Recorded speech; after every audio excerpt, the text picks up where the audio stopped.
Shalom, selamat pagi Pak Erik dan selamat pagi teman-teman. Sebelum kita melakukan aktivitas kita pada pagi hari ini, alangkah baiknya kita mendengarkan sedikit dari firman Tuhan. Nah, sebelum itu, mari kita satu di dalam doa. Bapa yang kami puji, Bapa yang kami sembah, Tuhan Yesus Kristus. Terima kasih Tuhan atas berkat dan juga kesempatan-Mu Tuhan, sehingga kami semua dapat bangun Tuhan Yesus di pagi hari ini Tuhan Yesus tanpa kekurangan satu apapun.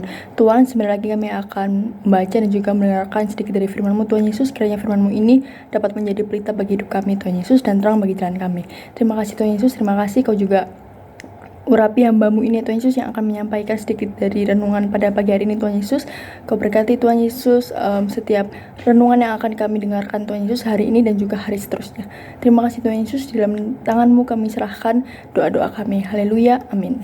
Baik, pembacaan Alkitab kita pada pagi hari ini terambil dari Kolose 3 ayat yang ke-17 yang menyatakan, dan segala sesuatu yang kamu lakukan dengan perkataan atau perbuatan, lakukanlah semuanya itu dalam nama Tuhan Yesus, sambil mengucap syukur oleh Dia kepada Allah Bapa kita. Amin.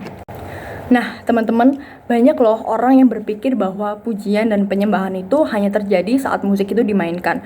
Saat kita berdiri di gereja dengan tangan terangkat-angkat dan suara yang menyanyikan lagu rohani. Tapi firman Tuhan itu mengajarkan bahwa pujian sejati itu bukan hanya soal musik aja loh teman-teman. Itu tuh adalah gaya hidup. Nah, praise and worship bukan hanya aktivitas di gereja, itu tuh juga adalah respon hati kita kepada Tuhan di segala waktu dan juga tempat. Dari Kolose 3 ayat 17 yang tadi kita sudah baca, Rasul Paulus itu menegaskan bahwa segala sesuatu yang kita lakukan, baik perkataan maupun perbuatan itu harus dilakukan dalam nama Tuhan Yesus. Nah, hal itu juga disertai dengan ucapan syukur kepada Allah. Ini tuh berarti bahwa setiap tindakan dan kata-kata kita pun bisa menjadi bentuk pujian kepada Tuhan jika dilakukan dalam semangat syukur dan kesadaran akan hadiratnya. Nah, poin yang pertama adalah praise and worship itu bukan terbatas pada lagu, tapi seluruh hidup kita. Jadi, puji-pujian itu tidak hanya soal suara atau harmoni, dan penyembahan itu tidak hanya soal atmosfer kusyuk. Jadi pujian itu adalah ekspresi kasih dan hormat kita kepada Tuhan Yesus. Dan bisa terjadi dalam bentuk yang sangat sederhana loh, seperti bersyukur di tengah kesulitan, berkata baik tentang Tuhan kepada orang lain, atau memilih taat saat tidak ada yang melihat. Contoh nyatanya itu seperti di kehidupan Daud, yang dimana ia tuh tidak hanya memuji Tuhan dengan lagu-lagunya dan juga kecapinya, tetapi itu juga dengan hidupnya yang penuh penyerahan. Bahkan ketika dia berbuat dosa, penyembahan datang melalui pertobatan yang tulus. Itu pun adalah bentuk penghormatan kepada Tuhan. Dan yang kedua adalah dimanapun engkau berada, Tuhan itu layak dipuji. Jadi pujian itu nggak harus menunggu waktu ibadah di gereja di hari Minggu. Kita tuh juga bisa memuji Tuhan tuh mau di pasar kek, di sekolah, di kantor. Bahkan saat mencuci piring atau terjebak macet, kita juga bisa loh guys memuji nama Tuhan. Nah, ketika hati kita tuh terhubung dengan Tuhan, setiap tempat menjadi altar penyembahan. Nah, ingat nggak kisah Yusuf itu di Mesir? Dia itu nggak berada di tanah perjanjian, nggak punya altar atau imam, tapi ia tuh tetap hidup takut akan Tuhan dan memuliakan Dia lewat integritasnya. Dan penyembahan itu bukan soal lokasi juga ya teman-teman, tapi juga sikap hati yang memilih untuk tetap setia dan memuliakan Tuhan dimanapun kita ditempatkan. Dan yang ketiga, gaya hidup penyembahan menarik hadirat Tuhan.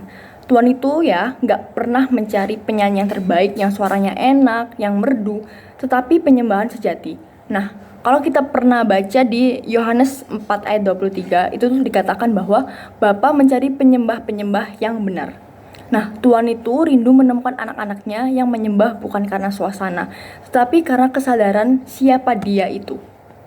Nah, ketika kita menjadikan kehidupan sehari-hari kita tuh sebagai bentuk penyembahan, maka pekerjaan yang biasa pun menjadi luar biasa guys di mata Tuhan.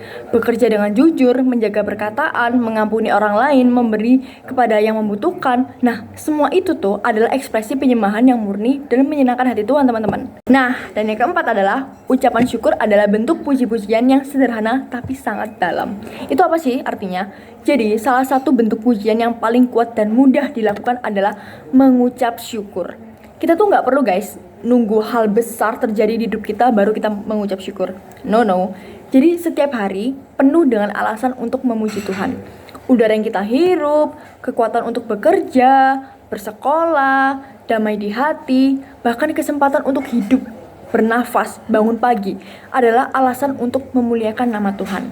Nah, Dalam situasi sesulit apapun, ketika kita memilih untuk bersyukur, kita tuh sedang memuji Tuhan dengan iman, teman-teman. Dan ini adalah bentuk worship sejati. Bukan karena situasi yang enak, yang rame, yang enjoy, tapi karena kita percaya bahwa Tuhan itu tetap baik. Nah, pujian dan penyembahan itu bukan hanya milik hari Minggu ya, teman-teman. Itu tuh adalah sebuah gaya hidup yang Tuhan rindukan dari umatnya setiap hari. Bukan hanya di gereja aja loh ya guys, tapi juga di dapur, di sekolah, terus nanti kalau kalian di kampus, di rumah sakit, bahkan di jalan. Jadi dimanapun engkau berada, pujilah Tuhan dengan hidupmu.